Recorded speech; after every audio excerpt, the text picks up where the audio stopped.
All right. Hi, my name is Shane Brody. I've been traveling around the country talking to trans people of various sorts, transgender, non-binary, intersex people, gender non-conforming people, some allies, and also parents, which is kind of cool. And right now we're in Texas, and I'm going to hand it over to my guests here, and they're going to introduce themselves in the way that they want to. All right, my name is George, and my pronouns are he, him, and let's see, we are here in Houston, yeah, and I am a teacher, a parent, have a great family, so yeah. I noticed that this house that you're in is very lively and full of people. Yes, it is. Yes, it seems like you have maybe. Do you do a lot of entertaining here? Oh my God, yes. People over, yeah. Parties. We are the party house. Yeah. Ever since even before I lived here, I love hosting parties. I like seeing people come together. Yeah. And between me and my husband and our moms, we have just this enormous circle of friends. Okay. That, and we love having them all over. Yeah, and then beyond that too, you have also brought together the sort of the trans masculine community, which is another form of what you're doing. You start with your house, and then you're also doing it with the community. So let's just jump right into that. What is this group that you keep reforming? We talked about this a little bit. Okay, so it all started in 1999. There was an organization called HTGA. It stood for it was either Helping Transgenders Anonymous or Houston Transgender Anonymous. I don't recall. By the way, when did you start transitioning? Let's see. The summer after my freshman year of college, which was 1999, is when I started. I got into the community, and I lived a double life until 2003 when I started medically transitioning and legally. So we're about the same. So, I started in the late 90s as well, and started taking testosterone in 2000. Yeah. Okay, cool. So anyway, what happened is that we had a meeting. HTGA met every Monday night. And there was me and like two other trans guys, and it was all trans women. Well, we never had any opportunity to talk about anything that dealt with us. Right. And there was a meeting one night that was about shoes. Were these large meetings, like 20 people, something like that? Or? Sometimes they could get up to about 30. Oh, wow. Yeah, 30. they were very, very well attended. Well, Houston is a big city. Yeah. Mm-hmm. And so it was one night that the meeting topic, somehow it was on shoes, like women's shoes. Okay. And we were very, me and the two other guys were just very much like, what is this? We have nothing to contribute to this topic, and we're all just kind of staring at each other. Right. And nobody noticed this? No, because they were so excited about the shoes. Okay. And so it was this guy named Sandy, and it was this guy named, he changed his name to Kevin, but at that time he went by Carl. So anyway, we were just staring at each other, and then later on started talking about this, what if there was a group for just trans men? And then that's how, and there was another guy named Troy that had a similar idea. What if there was a group for trans men? So we started talking, and then that's how this group got formed. Some transgenders are guys. Okay, great. STAG. And the name was, awesome. it was just kind of a joke. Yeah. The name. No, I love that. I love that when jokes, when these acronyms are kind of jokes. I love it. Yeah. And it's so fun. It's very queer. Oh, yeah. And our logo was like this deer head with a rainbow background. And it was just something, it was just like, well, that's kind of funny. Yeah. And there we go. So The original intent of the group, it was this was back before people talked about non-binary and people knew what non-binary. Yeah. Well, I mean, some people were talking about genderqueer. Yeah, I think that was the term, was genderqueer. Right. And so the group specifically, it said it was for people who were transitioning from female to male, and this was when there was a very rigid definition of what it was to be a transgender person. Right. We had the Harry Benjamin standards of care. Yeah. This is before informed consent. Yeah, exactly. Yeah. And so you had the checklist. There was an actual pamphlet I remember that circulated in the community, and it had the checklist, social transition, and then the medical, and then you did this, and then if you were dating women, but or what was it? Your goal was to be perceived as a cisgender heterosexual person, is what you were supposed to be. Right, because they actually had rules about if you were going to transition to being homosexual, queer, whatever, gay, that you couldn't. They would put up roadblocks about that. Yeah. So if like me, I would have to be married to a woman if I. Yeah. Well, it's interesting because I mean, you'd think that being gay would be like kind of passé or whatever, but they were really adamant about it, and it was really painful. It made it so that people had to lie about who they were. Yeah. Well, and that's one of the sad things is that STAG, when it started, it was very, very much for people who were transitioning, their goal was to be just stealth pass. Yeah. And I remember those days. Yeah. I remember it. And the sad thing about it was that one of the original founders, it was me, Troy. Troy was the main one, and Sandy and Carl. One of them ended up, he would be, by today's standards or whatever, non-binary. Okay. But the problem was that even though he was one of the founders of the group, he created a group that excluded him, even though at the time he didn't realize it. Wow. And so well, that's what's great about change, though. Yeah, right? and unfortunately, though, for him, he's wasn't. He left, and I don't know whatever happened to him. It was very sad. But anyway, so with STAG, it started, and we had lots of meetings and gatherings and social events. So it's more than just a support group. It was like a social group. Yeah, definitely. It was a social group, which is what really made it stand out from any other group. We were a social group. That's right. And so as time went on, more transgender, and I'm going to say female to male transgender people, because that's what the language of the time. Language, yeah. And so more and more were showing up, and they were coming out of the woodwork. And I said, I thought I was like our original group was the only ones. Right. So they started showing up, and it was great. And the we had a big standing in the community. Did you find that there was more variety of people coming as well? Like there was an opening up of gender within this community? Well, yes, in that we started to have people like myself who identified as gay men. Right. And so... Right. So... And maybe not hyper-masculine. Yeah, exactly. Yeah. But the group... kind of at the heart of it was this I don't want to say hyper or toxic. It wasn't like that, but it was very manly, you know? Yeah. And I've certainly come across toxic and hyper masculine though.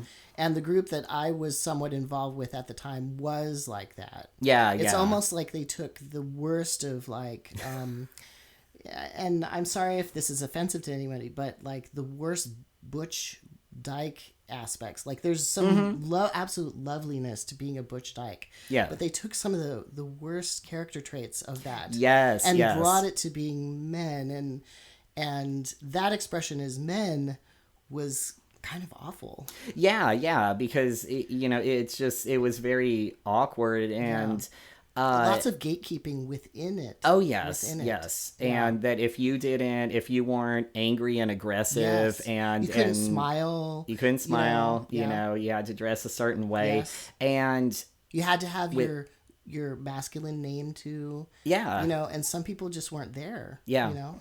Yeah, and so as time went on, I got exposed, because there was a period of time that I lived in Chicago, which was just so interesting. I was exposed to people who were F to M and identified as male, but either didn't have top surgery, didn't go on hormones. They were very soft and feminine, right? But they it was identified. Almost revolutionary at the time. Just to see someone who identified as female to male, or they identified as a man, but this is the way they presented their body and their person and the way they spoke. Expression. The expression. And so it was just such a wow, that's different. And so when I came back to Houston, and while I was gone, someone else was the president of STAG at that point. It was this guy named Sandy. And don't let me forget, we got to come back to Sandy. I came back and I had these ideas, and I said, well, we need to open STAG up, because there's obviously, you can be a man, but not be what we say a man should be. And so that couldn't happen within STAG. You had to kind of reform the group. That's interesting. Me leaving, because my experience was at the time, we're talking about kind of the same time period, is that there was a group and they just excluded. So different places are different, though. It's never that we never excluded. We never told anyone they couldn't be part of us, but it's just that there was this kind of expectation, and everybody just sort of, if they showed up and they were different, then they wanted so much to be part of our club that they just conformed themselves to be what we wanted them to be.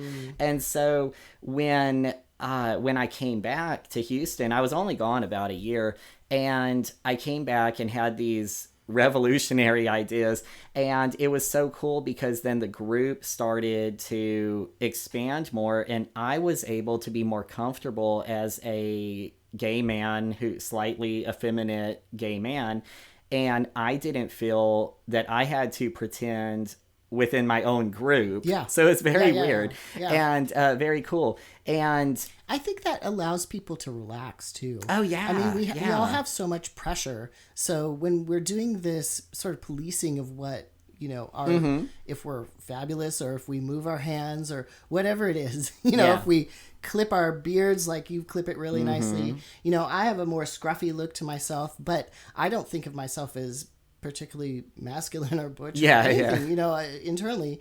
And so for me, when those things started to relax a little bit, I felt relaxed in myself. And it just makes it more fun. Well, it does. And the reason, I mentioned Sandy is Sandy was, I kind of joke that... Is this one of the leaders of the group? Yeah, one of the original founders. Right. Sandy was a grizzled old man from birth, is what I have. I saw pictures of Sandy when he was a young girl, like a child. And he looked like an elderly man.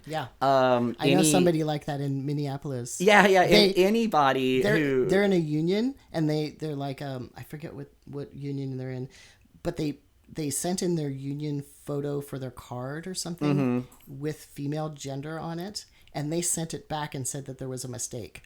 Oh, nice, and nice. This person had never been on hormones or anything. Yeah, that's what, some people, they can do well that way. But Sandy was one of the proponents of hypermasculinity. And because he was my friend, it was, even though he was in his late 50s, early 60s when I met him, and I was in my early 20s, Sandy was an elder within the community. He is somebody that I respected so much, and I wanted to make Sandy happy in a way, because he was, when I thought of masculine, manly, what I saw as a respectable man, that I saw Sandy. That's what it was.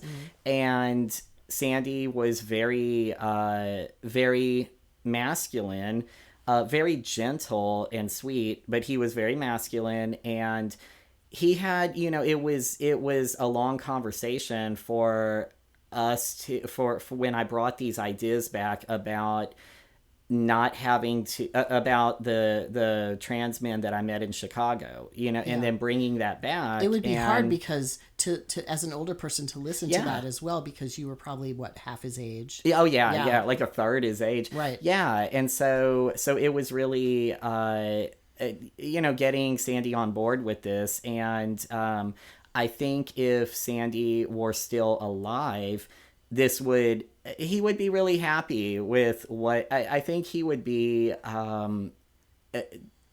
kind of, how would you say, like tickled at seeing all the variations, and I think that he would be able to explore. He's the father of it. Yeah, no, that's what we called him, actually. Right. In fact, in his obituary, we said he was the father of Houston's trans masculine community. That's lovely. I love that. Yeah, such a fun. We had just such a great memorial service for him. It was so happy and coming together to share those memories of Sandy. So yeah, and also as much as we all like to rebel, we're also a product of our time. Oh yes. Mm-hmm. Yes. So people now have we're regressing currently in the last few years, but we in general we have a lot more freedom to express ourselves. Yeah. Yeah. And so with STAG, then how we became Be Free was, okay, so I have a little map on this, by the way. Yes. This to this to this. Yes. So we had over the years, I was leading the group, and then we had this one really awesome guy named Colt, he's a doctor now, a real cool guy. Like an MD? Yeah, an MD. Mm-hmm. Well, MD and PhD, and he's so he's a researcher. Yeah, and so he was leading the group, and then we had another friend that was leading the group. Just we rotated on and off. Yeah, well, that's good. I actually appreciate groups like that where it shares leadership, or it cycles like that, because when it's just one person, sometimes if there's conflict and that person is involved, that can keep people from the group, or it becomes gatekeeping again. Yeah, or it becomes their group. Exactly. Like, this is George's group, know. Even if they're well-meaning, it can be a problem. That's true. Mm-hmm. And so what happened was that we had a house. It was like a community center that the transgender the support meetings would take place in. Was this an LGBT center or just a specifically transgender? Nice. Yeah, it was just for us. Seattle also had, when I was there, the Ingersoll Gender Center. Yeah. Do you know that place? A little bit. By name? Yeah, by name. Yeah. Mm-hmm. So that's what we had, this place where we would meet, and then after a few years, they had to close. It was a funding issue, and so then STAG moved and was meeting at my house because it was so important. That's brave of you. Oh yeah. It was just, and it was hard, in bringing all these people in, and even though I like to host, it was different to bring this support group in. Yes. So we did that for a while, and then I went to a friend of mine, and this is just how things come full circle in these weird ways. I had a friend named Kennedy, who is the Chief Development Officer at the Montrose Center here in Houston. Okay. Now, Kennedy and I we went to college together, and we knew each other when we were like 18, 19 years old. and he looked, like an 18, 19-year-old, and then I was a girl. And so I was looking at something, and I saw the name, because he the name, like, not many people are named Kennedy. And then I thought, let me go to the Montrose Center and just kind of go slide on up there and meet this guy. And so he didn't recognize, like, he recognized my face, but he didn't. Yeah. And then he totally looks different. He looks like, a 40-year-old now. And we were looking at each other, and I was like, oh my God. And we got back, started being friends, and then he offered space at the Montrose Center for STAG to meet. Great. And for people who don't know, the Montrose Lower Westheimer area is the gay neighborhood. Yes. Yeah. The neighborhood. Yeah. Yes. The Montrose area. And so it was just so cool to see him. And then we had the space. So the group, we had decided to rename ourselves Be Free. Okay. And we had a similar... That's such a generic name. Yeah, it definitely it is. Actually, the name came off of this logo that I found online. It was this clip art kind of a stag head or a deer head or something, and it said Be Free. And I said, that looks really cool, so that's going to be our logo, and that's going to be the name. And it was just a name of convenience, and it sounded cool. Sure. So when the And it's not STAG anymore. No, it is not STAG anymore. At this point, it was Be Free. And then what was just so, I think was really, really interesting and just speaks to our desire to keep the community together is that when the pandemic hit, Be Free was the only group in Houston that survived, that continuously still met week after week after week. We met on Zoom. In person? No, we met on Zoom. Okay. All on Zoom. All right. And we, even from the very beginning, we never missed a single meeting. Wow, Our that's attendance stayed the same. I gotta say, that's really important, right? Yeah. Because for some people, having that contact is the only contact they have. Yeah. So Be Free is one of two transgender support meetings that survived the pandemic. Yeah, up in Alaska, we had also a group that was doing Zoom meetings. I wish I could have actually attended more, but I didn't have the technology to actually meet, because in Alaska the Wi-Fi and internet service is kind of spotty. Yeah. There were also some other problems, but I won't get into that. Well, it has to do with gatekeeping. But I wanted to bring up Ingersoll Gender Center too, because that consistency of meetings is really important. Yes. And I actually talked to Marsha Botzer, who runs Ingersoll, and she's been running it for a very long time, for decades. And they had consistent meetings, like many over decades. And it was really important, she said, because people are so isolated, you know, and they really need that consistency of, there's a meeting I can go to tonight where I can be around some other trans people. Yeah.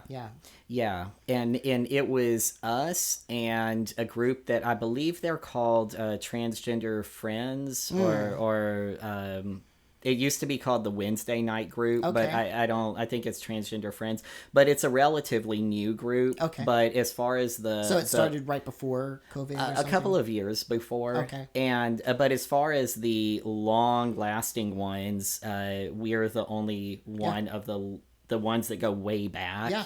I heard that a lot of gay bars went under during COVID too. Well, a lot of bars and businesses in general, you know, from money, and so it was hard. But it kind of, I mean, it's terrible that we have this history in a way, but that is connected with alcohol and whatnot. But I'm newly sober, so that's a sore spot for me. But gay bars, or what we call gay bars, I guess they're called something else now, LGBT bars. But oftentimes in other places, I don't know what they're called here, but gay bars. Okay, well, up in like New Hampshire, since there aren't that many, they call them LGBT bars. Okay, so it's different, but they're like their own community centers where people historically have met. You know?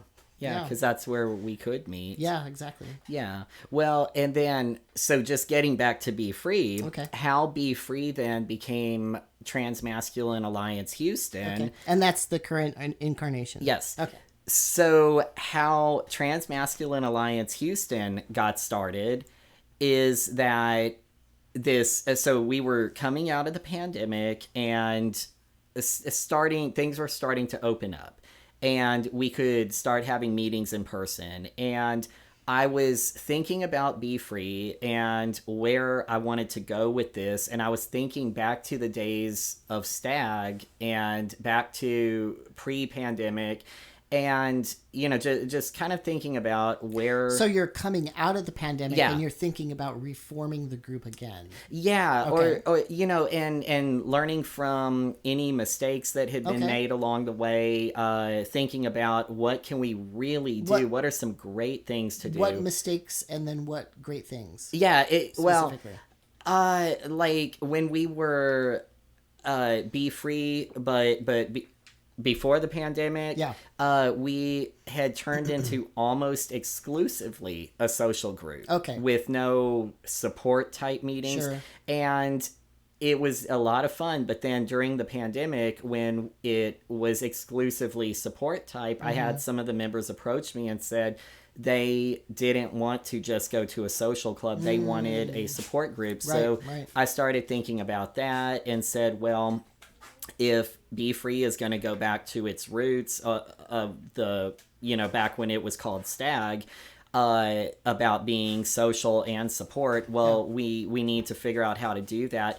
And I also thought, I'm one person. I can't, like what you said earlier about when you are the leader, Yes. then it becomes your group. Yeah. So, Also, there's burnout that happens. Yeah. There's, you know, you only have the ideas and perspective that you have, right? And then other people can come in and offer their perspective. Yes, right. Exactly. Yeah. And so I started thinking about all that, and that's when, very fortunately, it was serendipity that we had somebody came in from Chicago who had all these great, just amazing ideas. And a lot of them came from Transmasculine Alliance of Chicago, TMAH. Great. And so when this person and I, and then later a third person, we started talking about it. And I said, I really like the TMAC model. What should we do for Houston? And we went the most convenient route and said, well, let's call it Transmasculine Alliance Houston. Why not? TMA. Why not? Yeah, and so Sure. we looked at their model and their website and their social media. We looked at their mission statement and how it is for anybody who is assigned female at birth but identifies as transmasculine, queer, non-binary, or F to M or male, and basically anyone assigned female at birth who does not identify as female. Yes. And suddenly we had all kinds of people joining this group. Oh, that's great. And I said, I mean, people with identities that I didn't even know could be an identity. Through this project, I'm learning that as well. Yeah, totally. Yeah, just so cool. And transmasculine. We're now people, the old men. I know. I am the Sandy. Yes, exactly. I actually had somebody describe me as a gay trampaw, and I was like, I mean,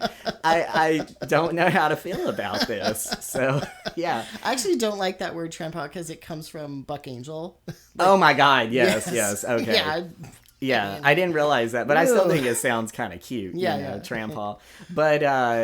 But so that's where we're at now. And then what is so cool about TMA is that because we worked with the Montrose Center in their nonprofit incubator program, and again that was Kennedy got me involved in that, and so we have been able to raise a lot of money for top surgery members to. So you're using have that. their legal classification as kind of an umbrella. Oh, great. Yeah, great. And their help now that we have a board of 5 people and we have a better understanding of how this works. Yeah. They are going to be assisting us in becoming our own miniature nonprofit. Yeah. I don't ever see TMAH as being this huge thing, but who knows? I mean, it doesn't need to be as long as it serves its community. Exactly. As long as we do what we need to do, then that's what it is. And we have this top surgery fund, which, I mean, because that's like so many people can't get that because it's expensive. And I remember back when I financially was having a hard time, and how being able to get that surgery was so important. Oh, yes. And I would never want... It's such a safety thing, too. Oh, yeah. Especially if you have hair coming in. Oh, my goodness. Yeah. And then you have, your big chest, well, then what do you do there? Right. So, and it's just so freeing to have that surgery. So we wanted to do what we can do to help in any way. And it again, it's just so much, it's just serendipity here that it was this organization called ERISIS, which is Empire of the Royal, Empire of the Royal something of the Imperial is this the Star. The court system? That one. It's like a gay drag. Some of it isn't drag, but some of it's a court system, and people do a lot of community work and charity work and that sort of thing. Yeah, that's what it's a good organization. For. That every year they elect a new emperor and empress, and they have to they fundraise for a specific organization. Exactly. And the most recent empress, Ivana Cupcake, she was Empress 37. Love it. And she contacted me about this and said, "This sounds really cool. Yeah. What can I want to pick y'all." Yeah. And so, sometimes there's a little, not exactly enmity, but a little bit of a rub between drag and trans communities, just ever so slightly. So that's a really great thing to bring them together. Like that. Exactly. Yeah. And that's, a lot of the TMAH members were going to the ERISIS drag shows and going and supporting this. Right. And it opened up this whole world that so many of us didn't even know existed. I had heard of ERISIS, but I didn't know the depth of it. And it wasn't until I had gone with some people to their one of their coronation events, and was just like, this, I don't even know what to say. Yeah, it's even up in Alaska, all this stuff. It's all over. In different countries, and we had an event, the event where TMAH got awarded our check from Ivana's from her reign, and we were looking around. You had people from all over the world here at this event. Great. And just so cool. Wow. Yeah, up in Fairbanks they would bring sort of drag luminaries up from the lower 48 because there's not a lot of that up in Alaska. Yeah. So they would bring them up, and it would always be a really good time, and raising a lot of funds. In a community that doesn't have a lot of it. Yeah, that's great. And too, it's so great that helping others builds community. Yeah, I love that. That's where I remember, and you can find this on my Facebook page. Sure. My profile picture is me and Jackie Thorne, who is in her heyday, was a very prominent member of Houston's drag and transgender community. Great. And anyway, and so with Jackie, Jackie was at an event one time and made a statement that has always stuck with me. Jackie said, "If you don't care about getting credit, or if your goal is not to receive credit, personal accolades, then you can accomplish anything. You can accomplish so much more. If you're just not, you're not in it for your own name." And for me, being I guess I'm considered a leader or a visible figure in the trans masculine community, that my happiness from this comes out of when I see people get top surgery, when I see people grow, and that's why I do it. And when I saw Jackie at an Aresis event a few months ago and ran up and was just, and Jackie is, much older now, of poor health. And I just said, I have to get this picture with you. And I said, look, you said this thing to me about 20 years ago, and that is has stuck with me and is just one of my things driving philosophies of being a volunteer and doing it's a good one, because when some people are going after their own glory, it actually takes energy to do that. Like, for instance, those people online that are like, look at me, I'm giving a homeless person $20. Look at me, I'm photographing it at the same time. Aren't I a good person? Whenever I see those people or anything like that, I just I'm turned off. That's a red flag to me.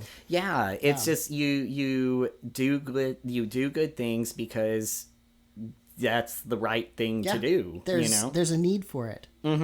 Try and fill the need. Exactly. That's I'm very much involved in Boy Scouts, and one of the mottos, the motto is "Do a good turn daily." And so I always ask myself, what good turn have I done today? And what need did I see, and do what I can to help without worrying about, did anybody see me do this thing, whatever. Speaking of that, you're what I'm understanding, a religious person.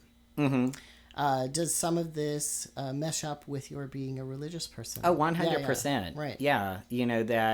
That and it shows that I can't quote scripture like my husband can. I have a master of theological studies, and I can't either. So okay. Our brains just work differently. Oh yeah, true. But about the who is it, the ones that when they go off to pray, and Jesus says, well, when you go off to pray, don't make yourself, or when you go off to fast or whatever, don't rip up your clothes and wear your sackcloth and cover yourself in ashes, where everybody looks and they know what you're doing. He's like, hey, no, you go off and you do your thing and you do good deeds and whatever, and you don't worry about people recognizing you as a pious person. And that when you do that, it's like you're the people that do everything for their own glory, their reward, so to speak, is here now. But if you just do things because it's the right thing to do, or in the religious aspect there, you pray and you do, you fast and you do that because that's just what you do, because that's what you feel is the right thing to do, well, then your reward is like in the afterlife, or is in the future, you know.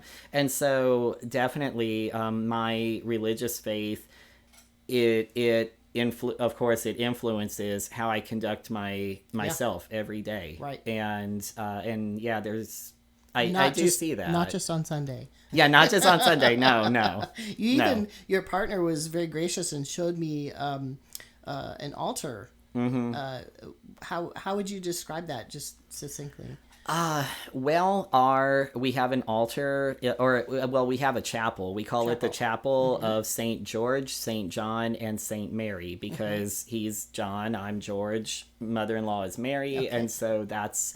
and we're Episcopalian, and our priest has come in and has said Mass there. We had a Latin Mass there, and so we're so excited over that. And our religious community, our church, it's like the rhythm of our life is built around the the practice of our faith. Like right now we are in... I noticed you had several bookshelves of hymnals too. Oh yes. Oh, yeah. We love hymnals. Yeah. But yeah, like we're in the season of Lent right now, moving up towards Easter, and so our family we observe Lent. We have periods of fasting and certain prayer activities that we do, and it influences all aspects of our life. Yeah. And I can't imagine living in a way where I don't, where I'm not practicing all of these, and is that how you and your partner got together, perhaps? Yeah, well, okay, so ours is just this crazy story, but I'll send you the link for it. There was a thing called Grown Up Story Time that the story of how we got together is so wild. I submitted it for this. All right, this so it's already written up. So, yeah, it's written up. But anyway, he was a member of Trinity Episcopal Church. Okay. And then I was raised Lutheran, but there were some reasons that I left the church that I was raised in, and I started attending an Episcopal church. And then my husband and I, when we started dating, I went from that Episcopal church and joined Trinity, which is where I'm a member now, because that's where he was. And for me, it has nothing to do with... like if I like the community, that's where I'm at. You know, it's about community, not specifically theology necessarily. Yes. But I went the from there. The minutia, and so I joined his church, and then had just some not pleasant experiences. And really? So I went back to the Lutheran church and was a member for a very long time, and then we got married in his church, but I was still on the books a member of Trinity Episcopal and Salem Lutheran. Okay. So in fact, to this day, I'm still a member of both. Okay. But what happened is we made the agreement. We said that we wanted to have a child. That was kind of one of the agreements. I said, if we were going to get married or continue the relationship, it was contingent upon us being a family. I said, I want to be a parent. Okay. So we said that when we got... That's good to discuss at the beginning. Oh, definitely. yeah. Because I said if he didn't want to be a parent, then there's...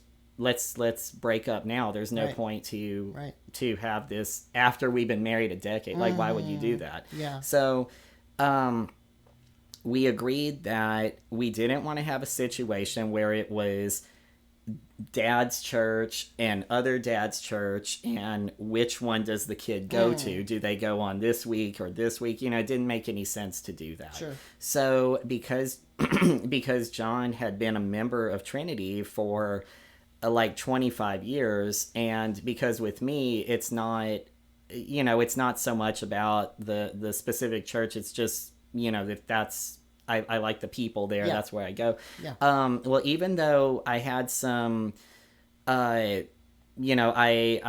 had some emotions surrounding being an active member of Trinity, I did agree that it made more sense to go to the same church. Did you feel some hope that it could be worked on, whatever situation? Definitely. Okay. And so when we got our foster teenager, and we said we're going to be on the same page, we're going to go to the same church. If we're going to raise the child in a church, we need to be on the same page. Yeah. We both need to do the same thing.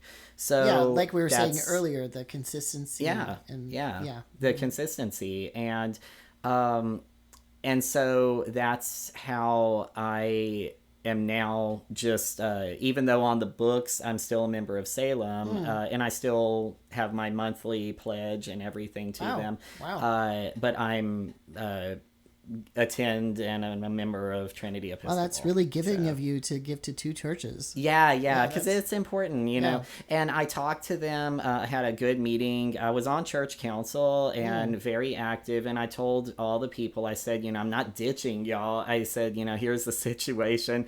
And they were all, the pastor was in support, and I said, but I still am retaining my membership. I'm still retaining my, want to pledge, because this is a community that's very important to me, even though I'm not there anymore. Right. Yeah. Wow, that's really cool. Yeah. Yeah.